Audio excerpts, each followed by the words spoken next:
Bonjour et bienvenue à cette édition spéciale. Aujourd'hui, nous abordons plusieurs points d'actualité majeurs qui impactent directement la vie des Français. Nous ferons le point sur l'évolution des coûts de santé et la situation du marché immobilier. Nous reviendrons sur les commémorations des 10 ans de l'attentat de Nice et les questions de soutien aux victimes. Nous évoquerons également le projet d'attentat déjoué à Sarcelles et l'enquête antiterroriste en cours. Enfin, nous analyserons les mutations de la défense et du renseignement pour notre souveraineté nationale, ainsi que les récentes cyberattaques touchant les secteurs éducatifs et industriels. Santé et logement, impact direct sur les Français. Les chiffres récents concernant la santé et le logement soulignent des enjeux financiers directs pour les ménages français. En matière de santé, les projections du Haut Conseil pour l'avenir de l'assurance maladie sont claires. Les dépassements d'honoraires des médecins pourraient atteindre 10 milliards d'euros en 2040. Ce montant représente un doublement par rapport aux estimations de 2025. Cette augmentation potentielle pèserait significativement sur le budget des Français, déjà confrontés à une hausse générale du coût de la vie. Elle interroge également sur l'accès aux soins et la capacité de l'assurance maladie à absorber ces dépenses sans affecter les remboursements. Sur le front de l'immobilier, la capitale française connaît un ralentissement marqué. Le nombre de ventes de logements à Paris a chuté de 13% sur les 12 derniers mois jusqu'à fin mai 2026. La tendance s'est accentuée au cours des 5 premiers mois de 2026, période durant laquelle les transactions immobilières à Paris ont diminué de 24%.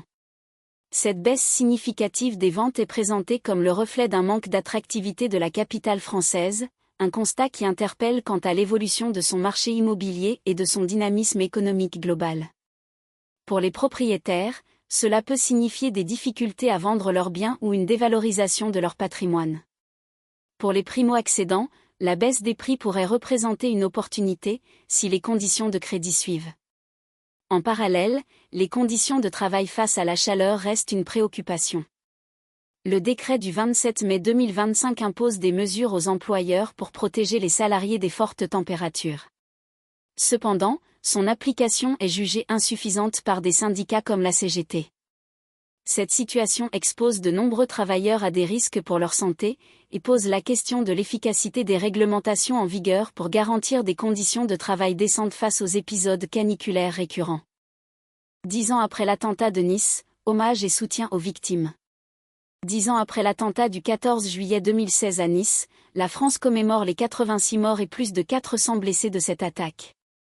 Les commémorations ont débuté le 12 juillet avec une marche blanche qui a réuni 1 millier de personnes sur la promenade des Anglais.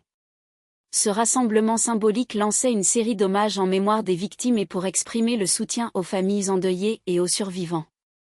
Ce 13 juillet, une minute de silence a été observée avant le match France-Espagne, marquant la solidarité du monde sportif et de la nation. L'attentat de Nice a laissé des cicatrices profondes.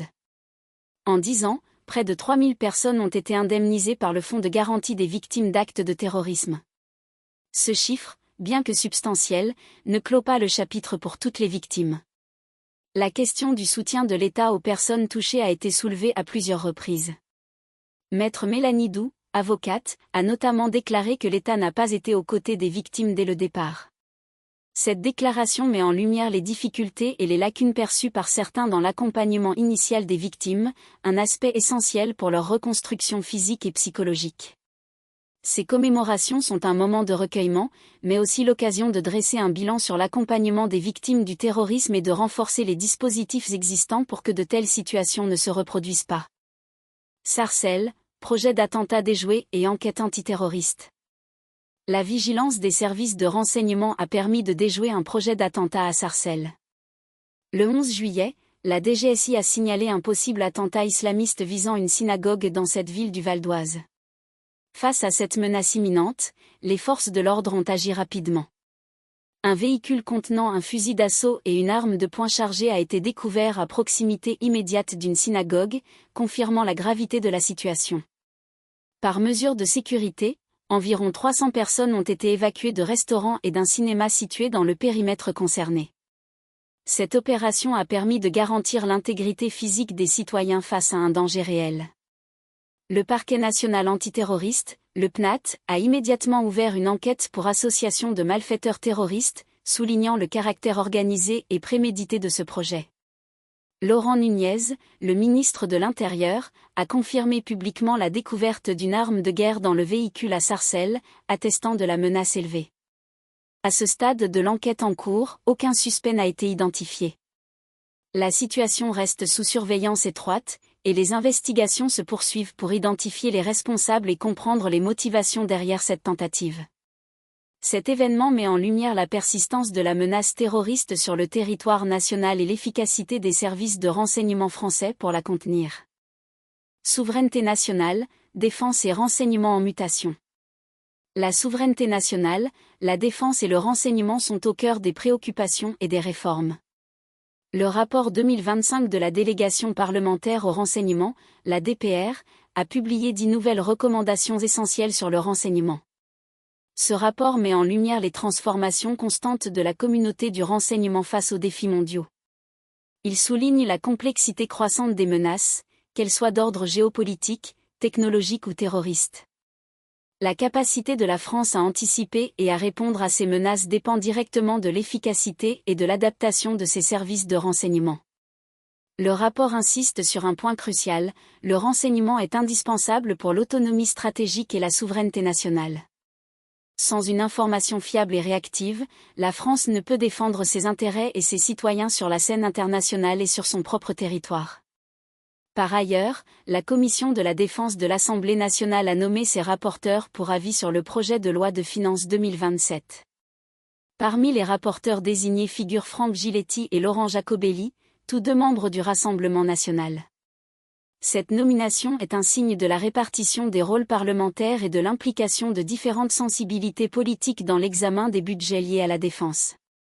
Elle souligne également l'importance accordée à ces questions de souveraineté et de sécurité par l'ensemble de l'échiquier politique français. Enfin, un rapport daté du 24 juin 2026 analyse spécifiquement les enjeux des changements environnementaux sur la défense.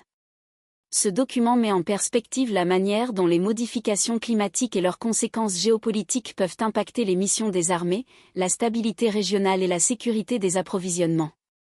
La France doit donc adapter sa stratégie de défense non seulement aux menaces traditionnelles, mais aussi à de nouveaux défis liés à l'environnement, une dimension de plus en plus prégnante dans la planification militaire et la protection du territoire.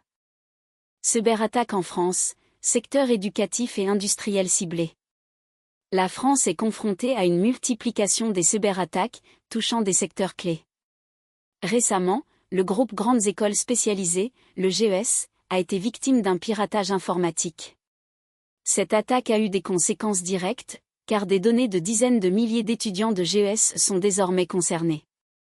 Parmi les établissements cités, les écoles EFAB, SJ, EIML Paris et PPA Business School ont été affectés. Cette intrusion soulève des questions sur la sécurité des données personnelles dans le secteur de l'éducation et sur la vulnérabilité de nos institutions face aux menaces numériques. La protection des informations de nos futurs cadres et professionnels est un enjeu majeur pour la confiance numérique. Le secteur industriel n'est pas épargné. Le chocolatier français C'est Moi, une entreprise d'envergure, est visée par une revendication de piratage émise par un groupe de ransomware. Bien qu'aucun échantillon de données de C'est Moi n'ait été publié publiquement à ce stade, cette annonce est un signal d'alerte.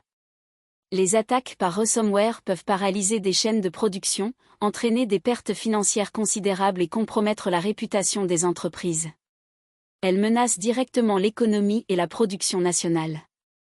Face à ces menaces persistantes, le Centre gouvernemental de veille, d'alerte et de réponse aux attaques informatiques, le CERT-FR, a publié un bulletin d'actualité le 6 juillet 2026. Ce bulletin met en garde contre de multiples vulnérabilités. Ces alertes sont essentielles pour sensibiliser les entreprises et les institutions aux risques et les inciter à renforcer leur système de défense. La cybersécurité est devenue une composante indispensable de la souveraineté économique et nationale. En résumé, l'actualité de la semaine met en lumière des enjeux majeurs pour les Français, la hausse projetée à 10 milliards d'euros des dépassements d'honoraires médicaux en 2040 et la chute de 24% des transactions immobilières à Paris sur 5 mois. Nous avons également souligné la marche blanche à Nice pour les 10 ans de l'attentat qui a fait 86 morts et plus de 400 blessés, ainsi que la détection d'un projet d'attentat islamiste à Sarcelles, avec la découverte d'armes et l'évacuation de 300 personnes.